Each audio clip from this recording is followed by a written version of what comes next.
হয়, তিলাবাৰী বান্দৰকুনা জিলা পৰিষদৰ এই মুহূৰ্তত কংগ্ৰেছৰ প্ৰাৰ্থীগৰাকী তেওঁৰ মনোনয়ন পত্ৰ জমা দিছে। যিহেতু এই মুহূৰ্তত পঞ্চায়ত নিৰ্বাচন লৈ কিন্তু তুংগত উঠিছে ৰাজনৈতিক বঁটা, আৰু এই মুহূৰ্তত আমি তেওঁৰ লগত আছোঁ। আমি তেওঁৰ মন্তব্য ল'বলৈ যত্ন কৰিম। তেওঁ কি কয়, তেওঁ যিহেতু তেওঁৰ মনোনয়ন পত্ৰখন তেওঁ জমা দিছে, কি ক'ব? দেখেন, আমি ভারতীয় জাতীয় কংগ্রেসের মনোনীত প্রার্থী হিসাবে টিলাবাড়ি বান্দরকুলা জেলা পরিষদ সমষ্টি হিসাবে রাইজর দোয়া এবং আশীর্বাদ নিয়ে মনোনয়নপত্র জমা দিছি। দেখেন, মানুষ কংগ্রেসের পক্ষে আছে, মানুষ সংবিধানের পক্ষে আছে, মানুষ গণতন্ত্রের পক্ষে আছে। মানুষ গণতন্ত্র চেতনা থেকে শক্তিশালী করার জন্য দিনরাত মাঠে কাজ করছে। সুতরাং সেই হিসাব থেকে কংগ্রেসের জয় নিশ্চিত, আর কংগ্রেসের প্রার্থী হিসাবে আমি আমার জয় নিশ্চিত বলতে পারি। আপুনি আগতেও আছিলে, আকৌ নিৰ্বাচনত আপুনি প্ৰতিদ্বন্দ্বিতা কৰিবলৈ সাজু হৈছে। আপোনাৰ দলে কিমান সমৰ্থন কৰিছে, কেনেকৈ আপোনাৰ এই গোটেই প্ৰক্ৰিয়া? দেখেন, দলের যেটা সমর্থন আমি যতটুকু জানছি, আমার কাছে যা ইনফরমেশন আছে, পিএসসি কমিটিতে যখন আমার নাম প্রস্তাব হয় তখন দলের পিএসসি কমিটির সব সদস্যই আমাকে এক বাক্যে সমর্থন করেছে, কোনো ধরনের দ্বিমত ছিল না। তাই আমি এটা বলতে পারি, পিএসসি কমিটির সব সদস্য আমার উপর আমার আস্থা এবং বিশ্বাস আছে, এবং সেই হিসাবে আমাকে একদম বিনা বিতর্কে আমাকে প্রার্থিত্ব প্ৰদান কৰেছে।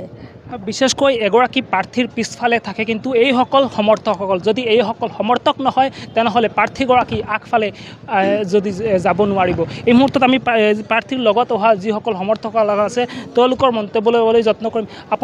আপোনালোকৰ প্ৰাৰ্থীক লৈ কি বিচাৰিছে? একচুয়ালি যিজন প্ৰাৰ্থী মোৰ মিছেছ হয়, এডভোকেট মমতাজ বেগম। আৰ একচুয়ালি মানে আমি এই যে আপোনালোকে কি কয় যে উৰি আসি জুৰি বহা মানুহ নহয়, আমি একদম মাটিৰ মানুহ হয়। সদায় মানুহৰ লগত আছোঁ, সদায় মানুহৰ সুখে দুখে মানুহৰ পাশে আছোঁ, আৰু যি অন্যায় কৰে আমি অন্যায়ৰ প্ৰতিবাদ কৰি থাকোঁ। সেইকাৰণে লাষ্ট 2 টাইমছ মোৰ মিছেছ এই সমষ্টিৰ পৰা নিৰ্বাচিত হৈছে, বহুত ডিফাৰেঞ্চেছ নিৰ্বাচিত হৈছে। মানে এইটো ফাৰ্ষ্ট টাইম হৈছিল, এইটো মানে কৰিমগঞ্জ বা বৰাকবলিৰ ভিতৰত ৰেকৰ্ড হৈছিল। সেকেন্ড টাইমও ৰেকৰ্ড হয়েছে, যদিও ডিফাৰেন্স কমিছে কিন্তু বুটৰ পাৰ্সেন্টেজটো বাঢ়িছিল।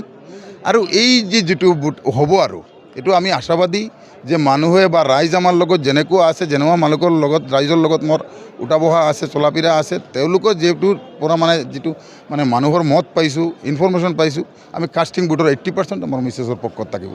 একেবাৰে সঁচা, একেবাৰে তেওঁলোকৰ মনোনয়ন পত্ৰ জমা দি তেওঁলোকে এটা বাক্য উল্লেখ কৰিছে যেন তেওঁলোকে প্ৰতিবাদী কণ্ঠ, অৰ্থাৎ দুৰ্নীতিৰ বিৰুদ্ধে তেওঁলোকে প্ৰতিবাদত ৰখি থাকিব। আৰু তেওঁলোকে এনেদৰেই তেওঁলোকৰ যি মনোনয়ন পত্ৰ জমা দিয়াৰ পিছত এই মুহূৰ্তত ND24 আগত মমতাজ বেগমে আমাৰ আগত মন্তব্য আগবঢ়াইছে, আৰু তেওঁলোকৰ যি জয় লৈ তেওঁলোকে আশাবাদী। আৰু এনেদৰেই তেওঁলোকৰ প্ৰচাৰৰ মাধ্যমত কি আগবঢ়ায়, তেওঁলোকৰ জয় লৈ আগন্তুক সময়ত কিন্তু গম পোৱা যাব। শ্ৰীভূমিৰ পৰা ৰোহন মালাকাৰৰ ৰিপৰ্ট, ND24।